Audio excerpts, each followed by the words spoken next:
Hello there, and welcome back to this game.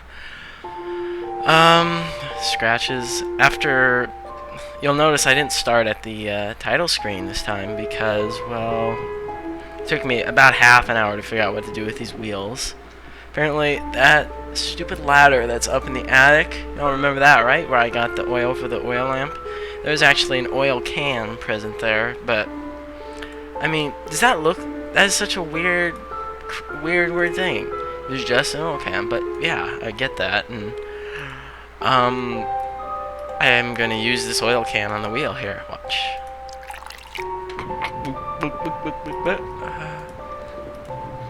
This did take me 30 minutes to figure out. Shh!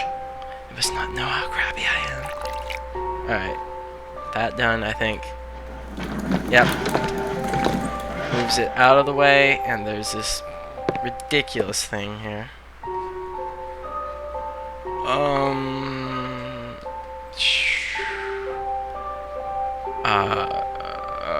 Hammer. Or, yeah, hammer, I guess. Let's try that. Oh, it worked. Hello. So yeah. What the hell is, what is this? Good. I think we can probably, nope, stop. So the oil lamp.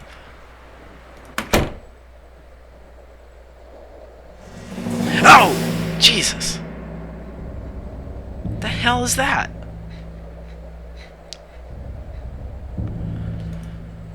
An odd-looking African mask position in the middle of the storeroom. Its presence made me feel terribly uneasy. Oh, you're kidding me. That scared the crap out of me. Sure what I just did there?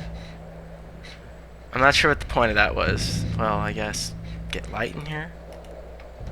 I suppose. Okay, anyway. Is there anything else, like, in here?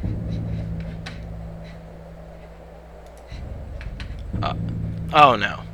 Oh no. Oh no. Oh, balls.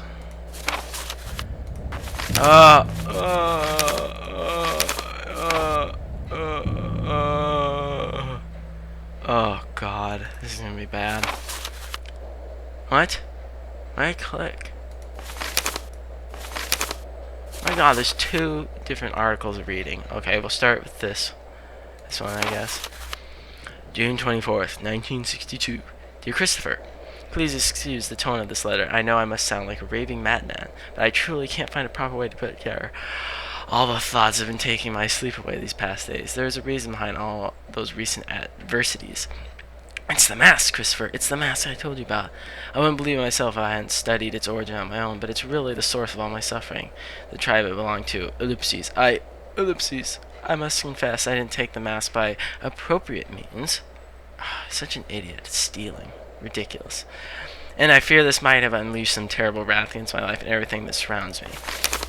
It's been over a year since I witnessed the most outrageous act of violence that not even my worst nightmares could have imagined, and the mask was the epicenter of it all.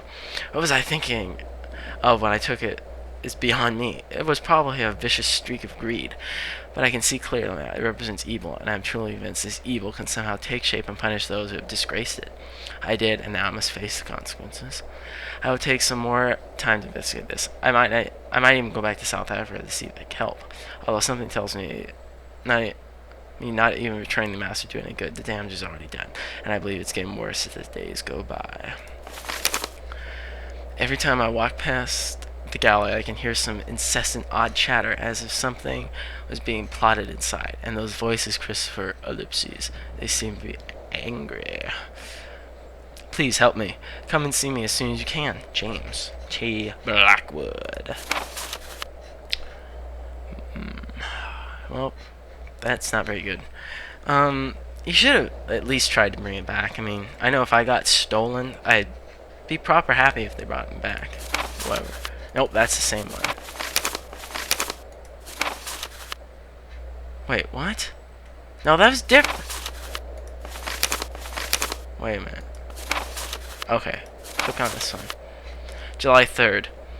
My recent researches on the Dormer have shed some light upon their turtle activities. I understand now that the lack of existing information about them is not only a cause of their small size and rarity, but also reluctance, or rather superstitious attitude towards their nature.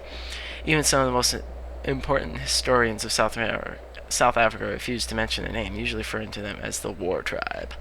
After digging into some of the most obscure books I could find about the subject, I must admit now that reading them made me very nervous and uneasy, bringing back the memory of those horrible acts I witnessed on that day.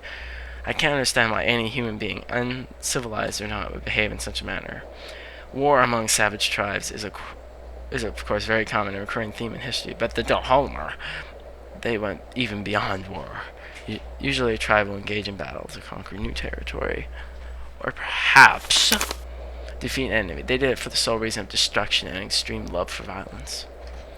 That sounds like Blood Rain by Cormac McCarthy, the best book ever. Anyway, the account of their actions is downright scary. They invade villages, slaughtering every inhabitant without regard for their sex or age. Men, women, children inevitably perish by their fury and hate, which is, I think, the most unsettling element of their stories. They didn't use any weapons. They killed villagers with their bare hands and teeth, as if they were drawing power from an unearthly source.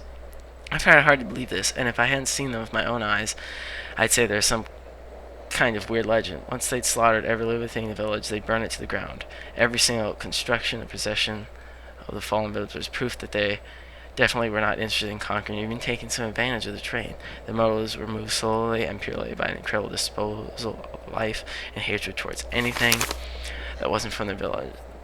That is another curious thing. They sometimes manage to sustain a constant population level, as if they control exactly the amount of people needed for an attack, but at the same time warrant survival using their few existing resources. I fear this wasn't some kind of wondrous organization system, but rather an elimination process of a useless member or an unnecessary child. I dare not think about it. But I'm afraid this would explain why they didn't need to hunt for food. They feasted upon themselves. Ugh, that's disgusting. Now I know what the mask I took stands for. Ellipses, and I shiver at the thought of it. I must confess I'm worried. I don't know why, but I fear for my life.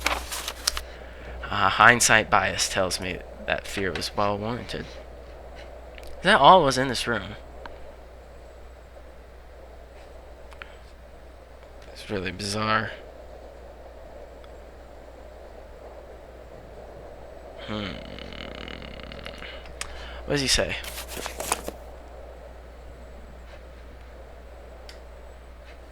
The hidden door in the gallery led to a small storeroom. There was a strange mass inside and more mementos belonging to James Blackwood. Ellipses. The developments of his story is really getting to me now. I can almost feel his suffering, and that mass seems to be the key to the mystery. Wait a minute. Yeah, James T. Blackwood, you basically screwed yourself, I think, which is not very good.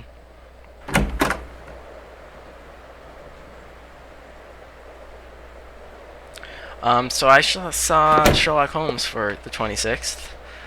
It was quite good. Had a few rough parts, like Rachel McAdams cannot act for the death of her. It's kind of ridiculous. But yeah, and it was interesting because the main adversary of the movie was also named Blackwood, Lord Blackwood, as a matter of fact.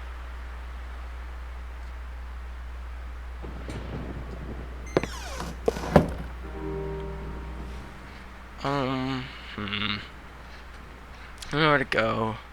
My room, I guess.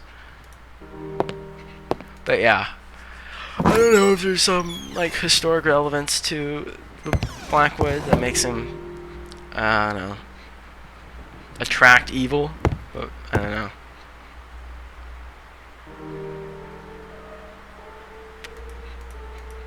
Get going. What are you doing? I want to write. Wait. I was ready to do some work, Ellipses. Taking advantage of that was probably a good idea. Well done. Uh-oh.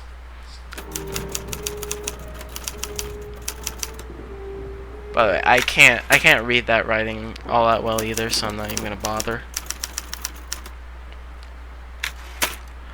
But when I was reading Sherlock Holmes, I came to the horrible realization that practically no one knows who Moriarty is. It's ridiculous in my view. He's one of the most famous literary villains in ever since like Satan.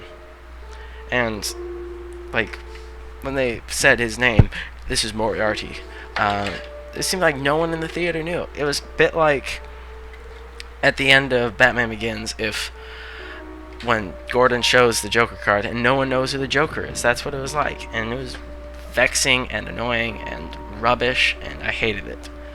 So that's my rant.